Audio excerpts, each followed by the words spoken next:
Hi friends, welcome back my channel.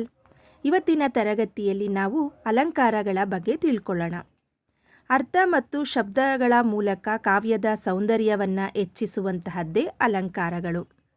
ಇದರಲ್ಲಿ ಎರಡು ವಿಧ, ಒಂದು ಶಬ್ದಾಲಂಕಾರ, ಇನ್ನೊಂದು ಅರ್ಥಾಲಂಕಾರ. ಇವತ್ತಿನ ತರಗತಿಯಲ್ಲಿ ಅರ್ಥಾಲಂಕಾರ, ಅದರಲ್ಲಿ ಬರುವಂತಹ ಉಪಮಲಂಕಾರದ ಬಗ್ಗೆ ತಿಳ್ಕೊಳ್ಳೋಣ. ಉಪಮಲಂಕಾರ ಅಂದರೆ ಉಪಮೆ ಅಂದರೆ ಹೋಲಿಕೆ. ಒಂದು ವಸ್ತುವನ್ನು ಇನ್ನೊಂದು ವಸ್ತುವಿಗೆ ಹೋಲಿಸುವುದನ್ನೇ ನಾವು ಉಪಮೆ ಅಂತ ಕರಿತೀವಿ. ಅಂದರೆ ಸೀತೆಯ ಮುಖವನ್ನು ಕಮಲಕ್ಕೆ ಹೋಲಿಸ್ತಾ ಇದ್ದರೆ ಅದು ಉಪಮೆ. ಇಲ್ಲಿ ಉಪಮೇಯ ಅನ್ನೋದನ್ನು ನಾವು ಮುಖ್ಯವಾಗಿ ತಿಳ್ಕೋಬೇಕು.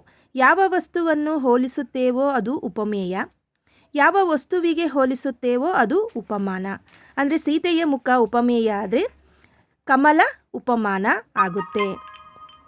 ಇದನ್ನು ಒಂದು ಉದಾಹರಣೆಯ ಮೂಲಕ ತಿಳ್ಕೊಳ್ಳೋಣ ಬನ್ನಿ. ಸೀತೆಯ ಮುಖ ಕಮಲದಂತೆ ಅರಳಿತು. ಇಲ್ಲಿ ನೋಡಿ, ಅಂತೆ, ಹಾಂಗ, ಓಲ್ ಅಂತ ಬಂದರೆ ನಾವು ಇದನ್ನು ಉಪಮಲಂಕಾರ ಅಂತ ಕರಿತೀವಿ. ಅಂದರೆ ಇಲ್ಲಿ ಸೀತೆಯ ಮುಖವನ್ನು ನಾವು ಕಮಲಕ್ಕೆ ಹೋಲಿಸ್ತಾ ಇರೋದ್ರಿಂದ ಇದು ನಮಗೆ ಉಪಮಲಂಕಾರ ಆಗಿದೆ. ನೋಡಿ, ಇದನ್ನು ಸಮನ್ವಯ ಮಾಡ್ತಾ ಇದ್ದೀವಿ. ಉಪಮೇಯ ಇಲ್ಲಿ ಸೀತೆಯ ಮುಖ, ಉಪಮಾನ ಕಮಲ. ಉಪಮಾವಾಚಕ ಸಾಮಾನ್ಯವಾಗಿ ಅಂತೆ ಆಗಿರುತ್ತದೆ.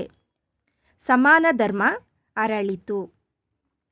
ಸೀತೆಯ ಮುಖ ಕಮಲದಂತೆ ಅರಳಿತು. ಇಲ್ಲಿ ನಾವು ಸಮನ್ವಯ ಹೇಗೆ ಮಾಡೋದು ಅಂದರೆ ಸೀತೆಯ ಮುಖವನ್ನು ಕಮಲಕ್ಕೆ ಹೋಲಿಸುತ್ತಿರೋದ್ರಿಂದ ಅದು ಉಪಮಲಂಕಾರ. ಇದರ ಲಕ್ಷಣ ಎರಡು ವಸ್ತುಗಳಲ್ಲಿರುವ ಪರಸ್ಪರ ಸಾದೃಶ್ಯ ಸಂಪತ್ತನ್ನು ಹೋಲಿಸಿ ವರ್ಣಿಸುವುದು.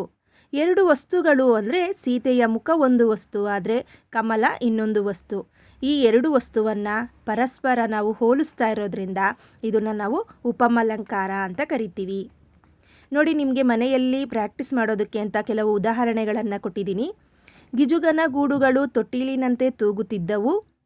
ಭೀಮ ದುರ್ಯೋಧನರು ಮದಗಜಗಳಂತೆ ಹೋರಾಡಿದರು. ನೀಚರಿಗೆ ಮಾಡಿದ ಉಪಕಾರವು ಹಾವಿಗೆ ಹಾಲೆರೆದಂತೆ. ನೀವು ಇದನ್ನು ಮನೆಯಲ್ಲಿ ಪ್ರಾಕ್ಟೀಸ್ ಮಾಡಿ ಇದಕ್ಕೆ ಆನ್ಸರ್ ಮಾಡೋದನ್ನು ಕಲ್ತ್ಕೊಳ್ಳಿ. ಧನ್ಯವಾದಗಳು. ಹೀಗೆ ನಮ್ಮ ಚಾನಲ್ನ ಶೇರ್ ಮಾಡಿ, ಸಬ್ಸ್ಕ್ರೈಬ್ ಮಾಡಿ.